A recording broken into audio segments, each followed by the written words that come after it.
Hello everyone, कैसे हैं आप? आपका आपके YouTube channel Digvijay Commerce Classes पर एक बार फिर से स्वागत है। हम आपके लिए अपने इस YouTube channel Digvijay Commerce Classes पर बीकॉम के सिलेबस के compulsory subject Indian banking system की पूरी एक सीरीज लेके आ रहे हैं। ये मनी एंड फाइनेंशियल सिस्टम में भी एक कंपलसरी पार्ट के रूप में जोड़ा गया है। तो प्यारे दोस्तों, ये 12th के एग्ज़ाम में, 11th 12th में प्लस बीकॉम में, आगे आप किसी भी कॉम्पिटिटिव एग्ज़ाम में जाएंगे तो वहाँ आपके लिए ये क्लासेस बहुत बड़ी मददगार होने वाली हैं। और हमने अपने 11th 12th ग्रेजुएशन आपने हर साल बहुत सुना होगा, देखा होगा। बचपन से आप बैंकों के बारे में जानते सुनते आए हैं, बहुत कुछ जानते हैं, इवन आप मुझसे ज़्यादा भी जानते हैं। लेकिन मैंने इस क्लास के माध्यम से उन चीज़ों को उठाने का प्रयास किया है। मैं उन बिंदुओं को उठा रहा हूँ जो कॉम्पिटिटिव एग्ज़ाम में पूछे जाते हैं। मतलब हम उन चीज़ों पे फोकस ज़्यादा करने वाले हैं जो कंपटीशन के एग्ज़ाम के लिए सबसे ज़्यादा महत्वपूर्ण है। तो अभी हमने कोई लेसन नहीं शुरू किया। हमने आपको बैंक के बारे में बताया, हमने आपको भारत में बैंक का इतिहास बताया कि भारत में कब कौन सी बैंक आई। अब अगर ये जान लिया तो प्रमुखता से हमें बैंक के प्रकार जानने होंगे। फिर हम भारत में शीर्ष बैंकिंग संस्थाओं की ओर चलेंगे। तो अभी हमें क्या जानना है? जो मुख्यता से कार्य कर रहे होते हैं बैंक के प्रकार। तो प्यारे दोस्तों, आप अगर हमसे नए जुड़े हैं तो सबसे पहले हमारे इस YouTube channel Digvijay Commerce Classes को सब्सक्राइब करिए, शेयर करिए, बेल आइकन दबाइए, आपको हमारे लेटेस्ट वीडियोस के अपडेट मिल सके ताकि। और आप हमारे इस YouTube चैनल पर बीकॉम और एमकॉम के जितने भी सब्जेक्ट हैं, चाहे वो न्यूमेरिकल सब्जेक्ट हो या थ्योरेटिकल, उनकी पूरी क्लासेस एक सिस्टमेटिक ढंग से यहाँ आपको मिलती है और सबसे बेहतर तरीके से आप अपनी पढ़ाई पूरी करते हैं। तो आप हमसे जुड़िए। हमसे जुड़ने के लिए आप हमसे पेड क्लास भी ले सकते हैं और वो आपके लिए सबसे बेहतर विकल्प होगा। अगर आप हमसे पेड क्लास लेते हैं जिसमें कि आपको बहुत थोड़े से शुल्क का भुगतान करना होगा, पेड क्लास की जानकारी आपको हमारे व्हाट्सएप नंबर पर मिल जाएगी। आप बहुत थोड़े से शुल्क का भुगतान करिए, हमसे एक रेगुलर क्लास आप पाएंगे। PDF मिलेगा, डाउट सेशन रखा जाएगा और क्वेश्चन पेपर सॉल्व कराए जाएंगे। तो ये सब कुछ पाने के लिए आप हमसे पेड क्लास भी ले सकते हैं। प्यारे दोस्तों, आपके लिए, स्पेशली आपके लिए ये क्लासेस ध्यान में रखकर तैयार की गई हैं और आपकी अपनी भाषा में तैयार की गई हैं जो कि आपको समझ में आए। तो आइए हम बैंक के प्रकार पे उन बातों को उठाते हैं जो कंपटीशन एग्जाम में आते हैं। तो जब बैंक के प्रकार की बात की जाए तो बैंक दो प्रकार से दिखते हैं। एक अनुसूचित बैंक, नॉन शेड्यूल्ड, और एक मतलब अनुसूचित शेड्यूल्ड जिन्हें कहते हैं, और एक गैर अनुसूचित जिन्हें नॉन शेड्यूल्ड कहते हैं। मतलब बैंक के कितने प्रकार दिखते हैं? दो, अनुसूचित, गैर अनुसूचित। कंफर्म? अच्छा, अनुसूचित किन्हें कहा जाता है? जिनका RBI एक्ट 1934 की सेकेंड शेड्यूल्ड मतलब द्वितीय अनुसूची में जिनका नाम लिखा गया है वो अनुसूचित बैंक कहलाते हैं। और RBI एक्ट 1934 की द्वितीय अनुसूची में जिनका नाम नहीं लिखा गया है वो गैर अनुसूचित बैंक कहलाते हैं। कंफर्म? तो ये पक्का एग्जाम में आ सकती हैं ये बातें। तो हमने ये कहा कि बैंक के प्रकार, तो बैंक के प्रकार कितने हमने बताए? दो, अनुसूचित, गैर अनुसूचित। तो अनुसूचित वो हैं जिनका नाम RBI की अनुसूची 2 में लिखा गया है। ठीक है? जो RBI एक्ट 1934 की द्वितीय अनुसूची में दर्ज हैं उन्हें अनुसूचित बैंक कहते हैं, और जो RBI एक्ट 1934 की द्वितीय अनुसूची में नहीं है उन्हें गैर अनुसूचित बैंक कहते हैं। क्या इनकी कोई विशेषता भी होती है? बिल्कुल। अनुसूचित बैंक की पूंजी 5 लाख, कम से कम 5 लाख होनी चाहिए। और गैर अनुसूचित बैंक, इनकी पूंजी 5 लाख से कम भी हो सकती है।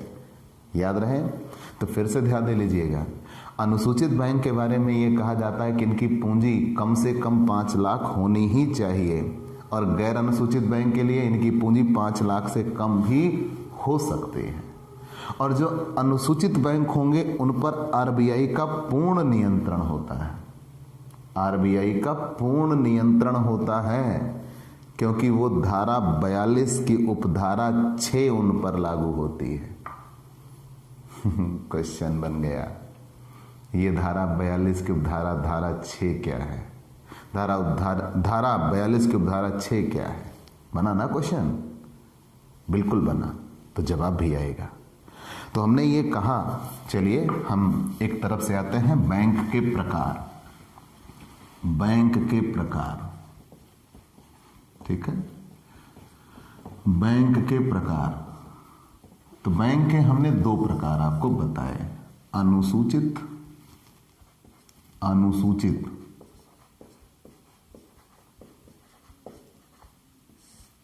गैर अनुसूचित।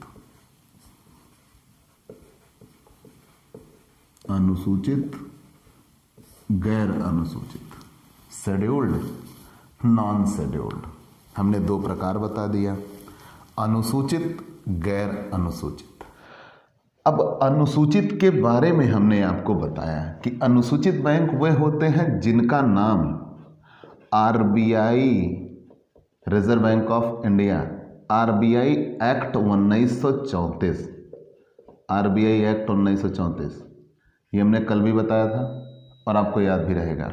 आरबीआई एक्ट 1934 की द्वितीय अनुसूची में जो दर्ज है, आरबीआई एक्ट 1934 की द्वितीय अनुसूची में है, द्वितीय अनुसूची में दर्ज हैं, तो उसे क्या कहा जाएगा? अनुसूचित बैंक कहा जाएगा। ठीक वही तोड़ दीजिए जो आरबीआई एक्ट, हम परिभाषा नहीं बता रहे, हम विशेषता नहीं बता रहे, क्योंकि हमने किताब के टॉपिक को अभी नहीं छुआ है।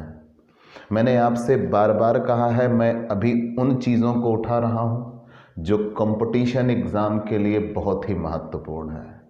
और अगर आप बीकॉम पार्ट 1 कर रहे हो डॉक्टर राम मनोहर लोहिया से, तो आपकी पूरी पढ़ाई कंपटीशन में बना दी गई है, मतलब ऑब्जेक्टिव क्वेश्चन। हम केवल उन्हीं बातों को उठा रहे हैं जिनसे ऑब्जेक्टिव क्वेश्चन बनेंगे, पुटअप होंगे, ठीक है। और ये आपके लिए सबसे बेहतर होने जा रहा है। किताब भी आएंगी, किताब भी उठेगी, उसके भी टॉपिक हम एक सिस्टमेटिक ढंग से लेके चलेंगे। बस 1-2 क्लास और जो आपके लिए सबसे बेहतर है। तो आरबीआई एक्ट 1934 की द्वितीय अनुसूची में जिनका नाम लिखा है वो शेड्यूल्ड कहलाते हैं, और आरबीआई एक्ट 1934 की द्वितीय अनुसूची में, द्वितीय अनुसूची में नहीं दर्ज है, तो जिनका नाम नहीं लिखा है वो क्या कहलाएंगे? नॉन शेड्यूल्ड कहलाएंगे। चलिए, एक बात तो ये मान लिया। दूसरी विशेषता ये माननी है कि इनकी पूंजी कम से कम, इनकी पूंजी कम से कम, इनकी पूंजी कम से कम 5 लाख होनी ही चाहिए, 5 लाख होनी चाहिए, ठीक, तब वो शेड्यूल्ड होंगे। और इधर फिर वही चीज़ टूट जाएगी, इनकी पूंजी 5 लाख से कम भी हो सकती है, 5 लाख से कम हो सकती है, 5 लाख से कम हो सकती है, ठीक। तो आपने ये 2 बातें जान लिया शेड्यूल्ड और नॉन शेड्यूल्ड के बारे में।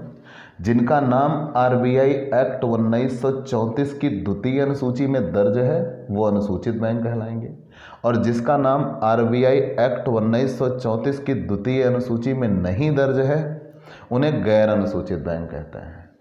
और जो अनुसूचित बैंक होंगे उनकी पूंजी कम से कम 5 लाख होनी चाहिए, और जो गैर अनुसूचित बैंक होते हैं उनकी पूंजी 5 लाख से कम भी हो सकती है, और इन पर आरबीआई का पूर्ण नियंत्रण होता है। अनुसूचित बैंक पर इन पर आरबीआई का पूर्ण नियंत्रण होता है। आरबीआई का पूर्ण नियंत्रण होता है, ठीक है ना। इन पर आरबीआई का पूर्ण नियंत्रण होता है। क्यों? क्योंकि ये धारा 42 की उपधारा 6 की शर्तों को ये मानते हैं। धारा 42 की उपधारा 6 इन पर लागू होती है, इन पर लागू होती है। धारा 42 की उपधारा 6 इन पर लागू होती है। अगर धारा 42 की उपधारा 6 इन पर लागू होती है तभी ये आरबीआई के पूर्ण नियंत्रण में आते हैं, और इन पर धारा 42 की उपधारा 6 लागू नहीं होती। धारा 42 की उपधारा 6 इन पर लागू नहीं होती। जब धारा 42 की उपधारा 6 इन पर लागू नहीं होती तो मतलब इन पर आरबीआई का नियंत्रण नहीं रहता, इन पर आरबीआई का नियंत्रण नहीं होता, ठीक, नियंत्रण नहीं होता। अब आपने ये टॉपिक जाना, लेकिन अब ये विशेष बातें आपको मिलनी शुरू हो गई। भाई ये 2 चीज़ें तो आप पीछे से पढ़ के आए हो, लेकिन अब ये 2 चीज़ें भी कंपटीशन एग्जाम के लिए इंपॉर्टेंस है, तो हमने बताया। तो हमने ये कहा कि अनुसूचित बैंक, गैर अनुसूचित बैंक। 2 अनुसूचित बैंक वो हैं जो आरबीआई एक्ट 1934 की द्वितीय अनुसूची में दर्ज है, और आरबीआई एक्ट 1934 की द्वितीय अनुसूची में जिनका नाम नहीं लिखा है उन्हें गैर अनुसूचित कहता है। अनुसूचित बैंकों की पूंजी कम से कम 5 लाख तो होनी ही चाहिए, और गैर अनुसूचित बैंकों की पूंजी 5 लाख से कम भी हो सकती है, और अनुसूचित बैंकों पर आरबीआई का पूर्ण नियंत्रण होता है। गैर अनुसूचित बैंकों पर आरबीआई का पूर्ण नियंत्रण नहीं होता। क्यों? क्योंकि ये धारा 42 की उपधारा 6 इन पर लागू नहीं होती, इसीलिए इन पर आरबीआई का पूर्ण नियंत्रण नहीं होता। और यहाँ अनुसूचित बैंक धारा 42 की उपधारा 6 इन पर लागू होती है, इसलिए इन पर आरबीआई का पूर्ण नियंत्रण होता है। चलिए मान लिया। अब अगर ये बातें आई का पूर्ण लिख सकते हैं यहाँ पे, आगे आ गए। ऐसा क्यों? अब ये धारा 42 की उपधारा 6 क्या है? तो धारा 42 की उपधारा 6 में मौद्रिक नीति के प्रावधानों का उल्लेख है जो उन्हें मानना पड़ता है। तो अनुसूचित बैंक वे होते हैं जो धारा 42 की उपधारा 6 जिन पर लागू होती है, मतलब ये आरबीआई के द्वारा जो मौद्रिक नीति घोषित होती है उस मौद्रिक नीति के प्रावधानों को इनको मानना पड़ता है। और ये चूंकि आरबीआई के नियंत्रण में नहीं आते, धारा 42 की धारा 6 इन पर लागू नहीं होती, इसलिए मौद्रिक नीति के प्रावधानों को इनको मानना नहीं पड़ता।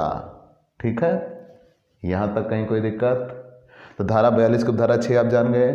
धारा 42 की धारा 6 में मौद्रिक नीति के प्रावधानों का उल्लेख है, और धारा 42 की धारा 6 में धारा उपधारा मिक्स हो जाता है। धारा 42 की उपधारा 6 में मौद्रिक नीति के प्रावधानों का उल्लेख है, जिसमें bank rate, CRR, SLR, reverse repo, लेकिन बैंक रेट तो ऑब्वियसली मानना ही पड़ता है, लेकिन आगे हम बढ़ जाते हैं क्या क्या, सीआरआर, एसएलआर, रिवर्स रेपो और रेपो को मानना होगा। ये इनकी विशेषता है।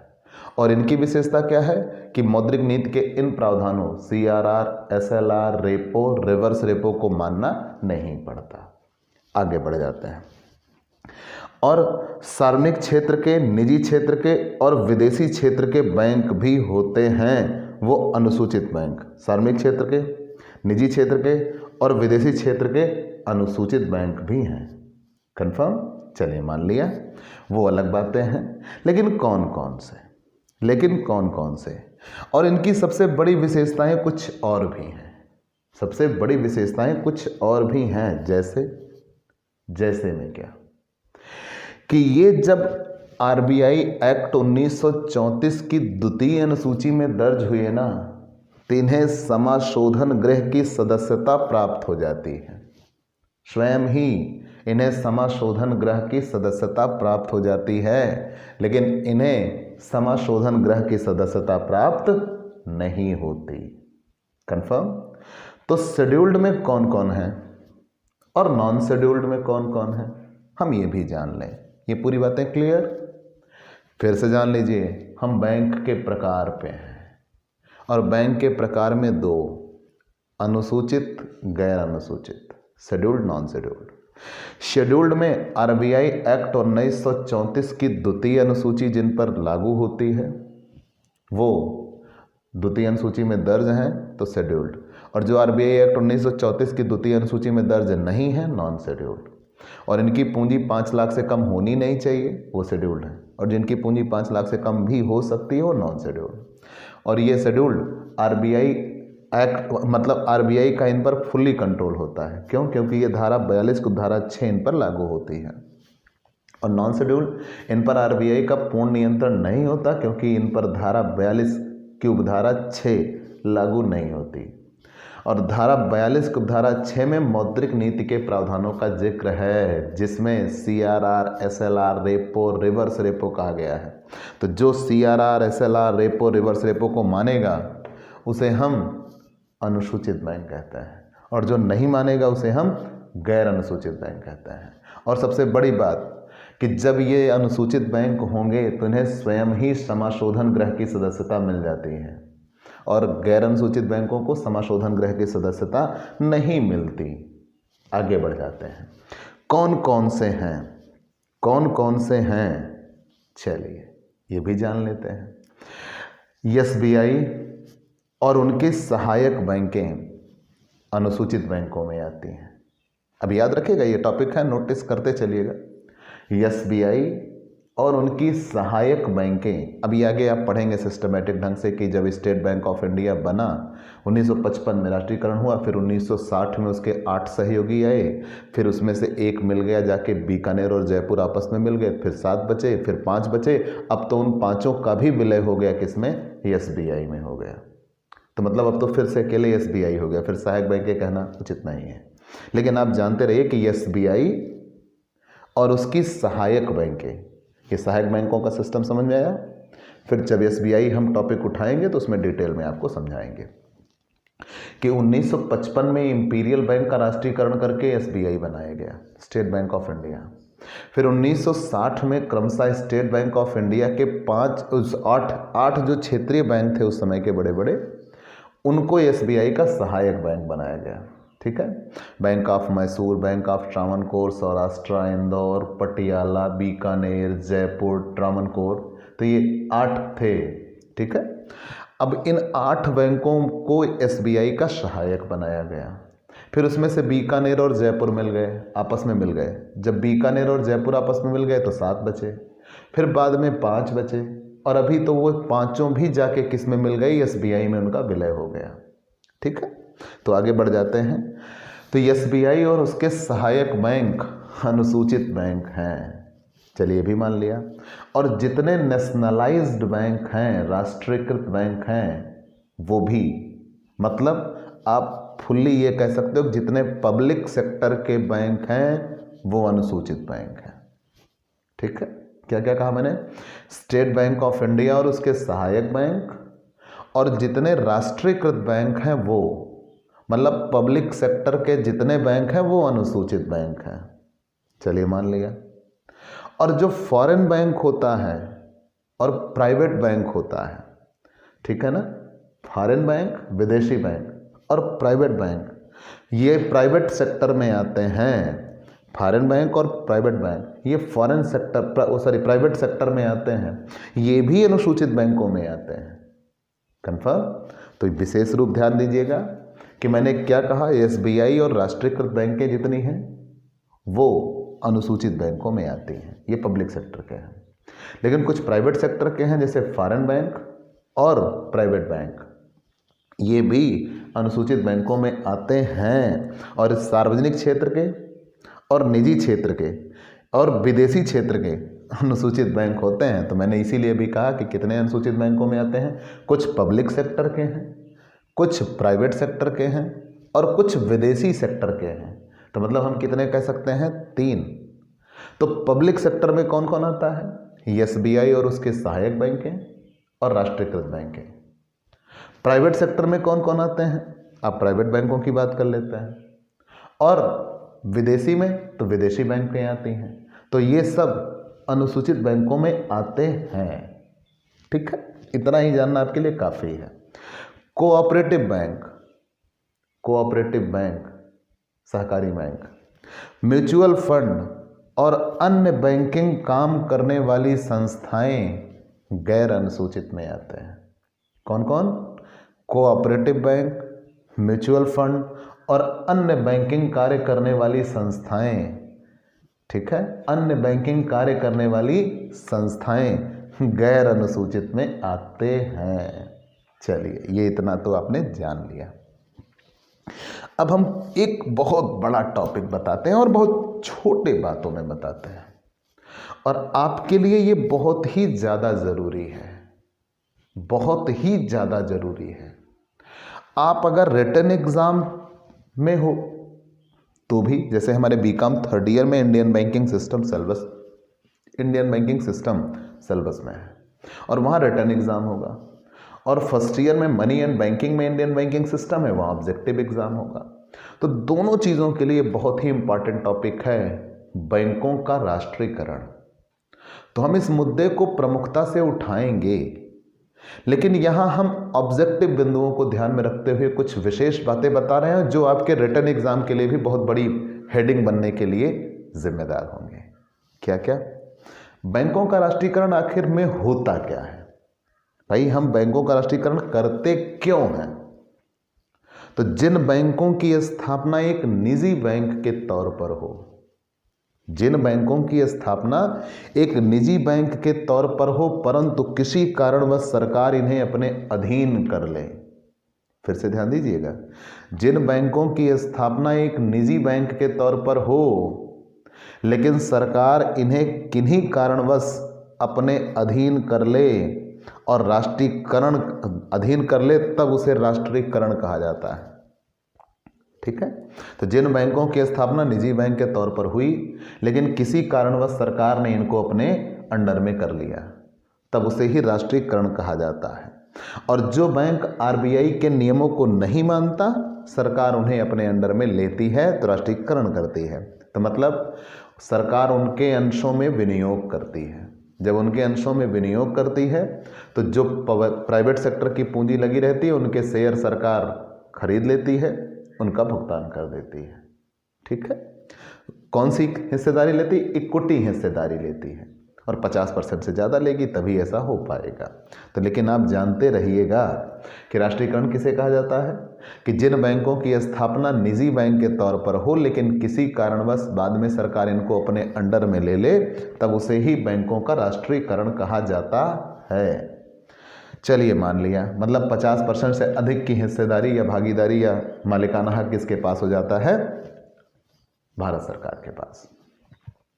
तो चलिए हम कुछ विशेष बातें करते हैं। आपने बहुत सी बातें सुना होगा, पढ़ा होगा कि 14 बैंकों का राष्ट्रीयकरण हुआ, 6 बैंकों का राष्ट्रीयकरण हुआ, वगैरह वगैरह। हमने कहा है ना, हम उन बातों को कुरेदेंगे जो ऑब्जेक्टिव एग्जाम के लिए इंपॉर्टेंट है।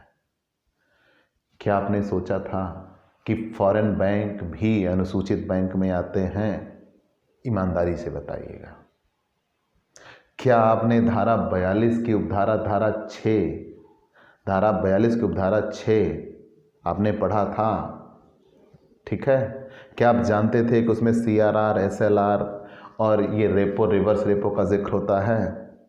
और अगर आप जानते थे तो मैंने पहले ही कहा, आपकी पढ़ाई, बेटा देखिए, मैं उन बिंदुओं को उठाने का प्रयास कर रहा हूँ जिन्हें मैं ये नहीं कहता कि नहीं मैंने सबसे बेस्ट दिया है, मैंने आपके लिए जो बेस्ट है वो आपको बताया है।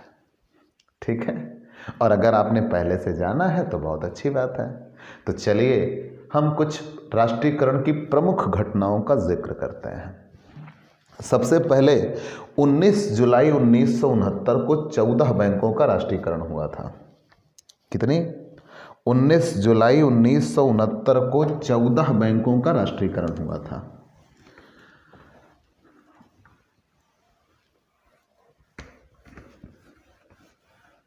आपने डेट मतलब 1969 पढ़े हो, लेकिन डेट याद रखिए 19 जुलाई 1969 को, 19 जुलाई 1969 को, ठीक है, 19 जुलाई 1969 को 14 बड़े बैंकों का राष्ट्रीयकरण हुआ था। 14 बड़े बैंकों का राष्ट्रीयकरण हुआ था, ठीक। और ये वो बैंक थे जिनकी पूंजी 50 करोड़ या उससे अधिक थी, ठीक है। फिर से जानते रहिए कि 19 जुलाई 1969 को 14 बड़े व्यापारिक बैंकों का 14 बड़े बैंकों का राष्ट्रीयकरण हुआ था और जिनकी पूंजी उस समय 50 करोड़ से अधिक थी। उस समय प्राइम मिनिस्टर इंदिरा गांधी थी, चौथी पंचवर्षीय योजना थी, और जबकि ये घटना है उस समय आरबीआई के गवर्नर एल.के. झा थे। उस समय आरबीआई के गवर्नर एल.के. झा थे। चलिए ये भी जानते रहिए। जानता हूँ कि आपसे ये चीज़ें थोड़ी सी आगे हैं, ठीक है ना। बस वो थोड़ा एफर्ट ही काफ़ी होता है आगे बढ़ने के लिए, ठीक है। हम दशमलव में फाइट करते हैं, पूरे अंक में कहाँ फाइट होती है, ठीक है। तो जानते रहिए 19 जुलाई 1969 को 14 बड़े बैंकों का राष्ट्रीयकरण हुआ और ये वो 14 बैंक थे जिनकी पूंजी 50 करोड़ या उससे अधिक की थी। चलिए मान लिया। और जब ये इन बैंकों का राष्ट्रीयकरण हुआ उस समय भारत की प्राइम मिनिस्टर इंदिरा गांधी थी, और जब ये हुआ राष्ट्रीयकरण हुआ 14 बैंकों का, उस समय चौथी पंचवर्षीय योजना चल रही थी और उस समय आरबीआई के गवर्नर एल.के. झा थे। फिर से ये घटना एक बार हुई 15 अप्रैल 1980 को। जब 15 अप्रैल 1980 को हुई तो 6 बैंकों का राष्ट्रीयकरण हुआ। 6 बैंकों का राष्ट्रीयकरण हुआ और उस समय जिनकी पूंजी 200 करोड़ या उससे अधिक की थी, ठीक है। और फिर से उस समय प्राइम मिनिस्टर इंदिरा गांधी थी। 77 में वो नहीं थी, 1977 में तत्कालीन परिस्थितियां कुछ ऐसी बनी थी, कुछ विवादित मुद्दे थे जिनकी वजह से कांग्रेस सरकार गिर गई थी। तब उस समय जनता सरकार थी, लेकिन फिर से 1980 में इंदिरा गांधी आ गई थी। तो 1980 में 6 बैंकों का राष्ट्रीयकरण हुआ और उस समय जिनकी पूंजी 200 करोड़ या उससे अधिक की थी। कंफर्म। और उस समय आरबीआई के गवर्नर, 6वीं पंचवर्षीय योजना चल रही थी और उस समय आरबीआई के गवर्नर आई.जी. पटेल थे, ठीक है।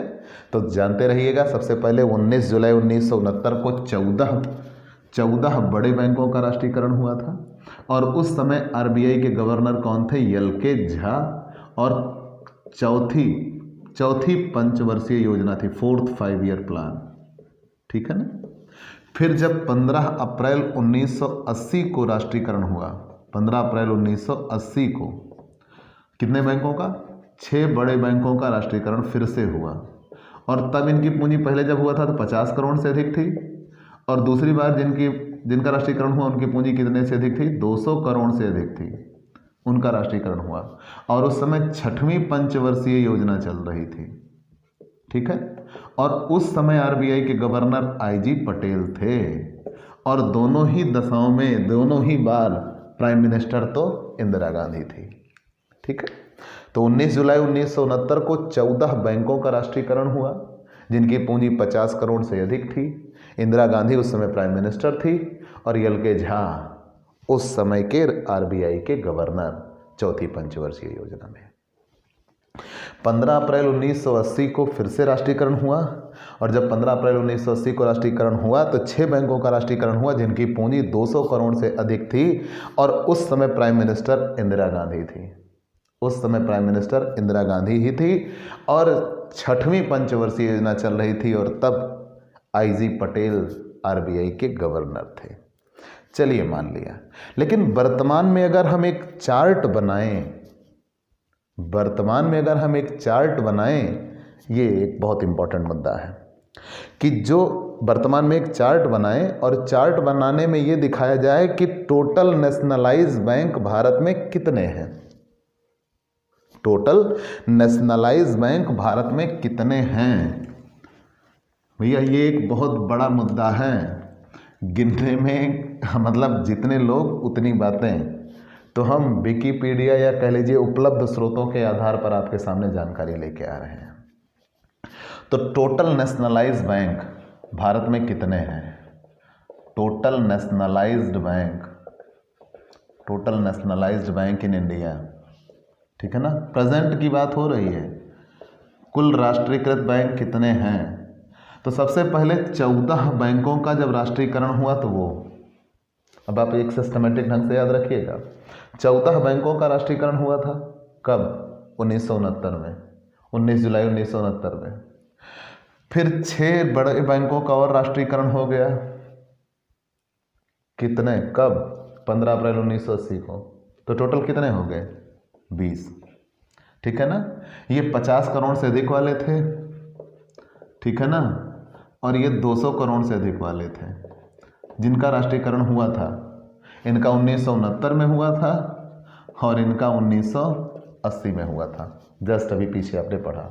तो सबसे पहले 14 राष्ट्रीयकृत बैंक, फिर उसके बाद 6 राष्ट्रीयकृत बैंक, टोटल कितने हो गए, 20। फिर इसमें से 4 सितंबर 1993 को, ध्यान देना 20 थे, अब एक माइनस हो रहा है, क्यों, 4 सितंबर 1993 को न्यू बैंक ऑफ इंडिया का विलय पीएनबी में हो गया। New bank of India, new bank of India का पीएनबी में विलय हो गया, का पीएनबी में विलय हो गया। तो जब न्यू बैंक ऑफ इंडिया का पीएनबी में विलय हो गया तो अब केवल पीएनबी रही, न्यू बैंक ऑफ इंडिया खत्म। तो फिर एक संख्या भी तो कम हो गई, तो टोटल हमारे पास कितने बचे, 19। न्यू बैंक ऑफ इंडिया का विलय हो जाने के बाद कुल राष्ट्रीयकृत बैंक कितने बचे, 19। यहाँ तक कहीं कोई दिक्कत, विद डेट मैंने बताया। तो पहले 14 बड़े बैंक थे, फिर 6 और आ गए।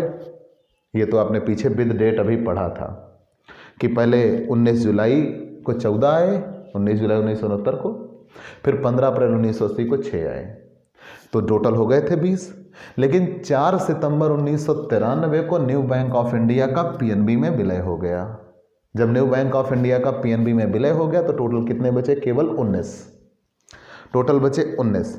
लेकिन फिर से 2 और कम हुए, क्यों, कौन कौन से, 1 अप्रैल 2019 को, 1 अप्रैल 2019 को, मतलब अभी जस्ट कुछ दिन पहले, देना बैंक और विजया बैंक का विलय, देना बैंक और विजया बैंक, देना बैंक और विजया बैंक का विलय बीओबी में हो गया, बैंक ऑफ बड़ौदा में हो गया। तो जब विलय बैंक ऑफ बड़ौदा में हो गया तब ये 2 और ख़त्म हो गए, तो टोटल कितने बचे, 17, ठीक है ना। तब टोटल कितने बचे, 17। यहाँ तक कहीं कोई दिक्कत, बिल्कुल नहीं ना, आगे बढ़ जाते हैं। अब हम बात करते हैं इलाहाबाद, अब 1 अप्रैल 2020 की बात की जाती है। इलाहाबाद बैंक का विलय हो गया इंडियन बैंक में। इलाहाबाद बैंक का विलय किस में हो गया, इंडियन बैंक में। इलाहाबाद बैंक का विलय हो गया इंडियन बैंक में, ठीक है। इलाहाबाद का विलय किस में हो गया, इंडियन बैंक में। ये हम पीछे पढ़ा चुके हैं। इलाहाबाद बैंक 1865 में बने थे, इनका विलय किस में हो गया, इंडियन बैंक में हो गया। विलय होने के पहले ये देश के सबसे पुराने सार्वजनिक क्षेत्र के बैंक थे, ठीक है। तो इलाहाबाद बैंक का विलय किस में हो गया, इंडियन बैंक में। सिंडिकेट बैंक का विलय हो गया कैनरा बैंक में। सिंडिकेट बैंक का विलय हो गया कैनरा बैंक में, ठीक है ना। सिंडिकेट बैंक का विलय किस में हो गया, कैनरा बैंक में। आगे यूनाइटेड बैंक ऑफ इंडिया, ये भी हम पीछे बता चुके हैं। United Bank of India, United Bank of India और OBC Oriental Bank of Commerce का विलय पंजाब नेशनल बैंक में हो गया। ठीक है, का विलय पंजाब नेशनल बैंक में हो गया। फिर आगे आंध्रा बैंक, आंध्रा बैंक और कारपोरेशन बैंक, आंध्रा बैंक और कारपोरेशन बैंक, और कारपोरेशन बैंक, कारपोरेशन, ठीक है, यहाँ लिखा जाता है कारपोरेशन बैंक। आंध्रा बैंक और कारपोरेशन बैंक का विलय यूनियन बैंक ऑफ इंडिया में हो गया, यूनियन बैंक ऑफ इंडिया में हो गया। ठीक है ना, यूनियन बैंक ऑफ इंडिया में हो गया। तो यहां से कितने कम हो गए? 6। देखिए 1 2 3 4 5 6, ठीक है ना, 6 यूनियन बैंक और कारपोरेशन बैंक, 6 कम हो गए। तो अब कितने बचे? 11 प्लस 1 एसबीआई, केवल एसबीआई, क्योंकि उसके जो एसबीआई था और एसबीआई के 5 सहायक बचे थे। पहले 8 थे, 8 से 7 हुए, 7 से 5 हुए, एसबीआई के 5 सहायक, और ये पांचों सहयोगी जाके कहाँ मिल गए? एसबीआई में मिल गए। तो केवल एक एसबीआई बचा है। तो कुल कितने हो गए? 12। तो वर्तमान में संख्या इनकी कितनी है? 12। और अब सबसे बड़ी बात कि सबसे बड़ा सार्वजनिक क्षेत्र का बैंक कौन सा है? State bank of India. दूसरे नंबर का सबसे बड़ा सार्वजनिक क्षेत्र का बैंक कौन सा है? Punjab national bank. तीसरे नंबर का कौन सा है? Bank of Baroda. ठीक है ना, बैंक ऑफ बड़ौदा। जब देना बैंक और विजया बैंक का विलय बैंक ऑफ बड़ौदा में हुआ तो। चौथे नंबर का कौन सा है? कैनरा बैंक, जब सिंडिकेट बैंक को बैंक कैनरा बैंक में मिलाया। और 5वें नंबर का कौन सा है? Indian bank. कंफर्म? तो टोटल कितने हो गए? 5। मैंने सिस्टमेटिक ढंग से बता दिया। सबसे बड़ा सार्वजनिक क्षेत्र का बैंक एसबीआई, दूसरे नंबर का पीएनबी, तीसरे नंबर का बैंक ऑफ बड़ौदा, चौथे नंबर का कैनरा बैंक और 5वें नंबर का इंडियन बैंक है। तो प्यारे दोस्तों, आपके लिए ये एक छोटा सा हमने एफर्ट किया। अब फिर हम आगे किताबों की सहायता से, जो किताबों में बातें या प्रमुखता से बताई गई हैं, हम उनकी क्लास लेके आएंगे। आप हमसे पेड क्लास भी ले सकते हैं। पेड क्लास पाने के लिए आप हमारे व्हाट्सएप नंबर पर व्हाट्सएप करिए, मैसेज करिए, आपको पेड क्लास की पूरी जानकारी दे दी जाएगी, जिसमें आप बहुत थोड़े से शुल्क का भुगतान करके हमसे एक रेगुलर क्लास पाते हैं। पीडीएफ मिलेगा, डाउट सेशन रखा जाएगा, क्वेश्चन पेपर सॉल्व कराए जाएंगे। तो ये सब कुछ पाने के लिए आप हमसे पेड क्लास भी ले सकते हैं। और अगर आप हमसे नए जुड़े हैं तो सबसे पहले आप हमारे इस YouTube channel Digvijay Commerce Classes को सब्सक्राइब करिए, शेयर करिए, बेल आइकन दबाइए, ताकि आपको हमारे लेटेस्ट वीडियोस के अपडेट मिल सकें। तो आज की हम क्लास यहीं पे रोकेंगे। ये आपके लिए आंकड़ों से भरी हुई एक क्लास थी, जो कि बहुत ही बेहतर और प्यारी क्लास लगी होगी आपको। तो आप हमें कमेंट ज़रूर करिएगा, आपके कमेंट का इंतज़ार रहेगा। और आपके लिए हम ऐसी ही महत्वपूर्ण क्लासेस लेके आते रहेंगे। और आप हमसे पेड क्लास लेना सुनिश्चित करिए, और आपकी पढ़ाई को शानदार बनाना सुनिश्चित करना हमारा कर्तव्य है। तो आज की क्लास में इतना ही। चलते हैं दोस्तों, बाय बाय दोस्तों।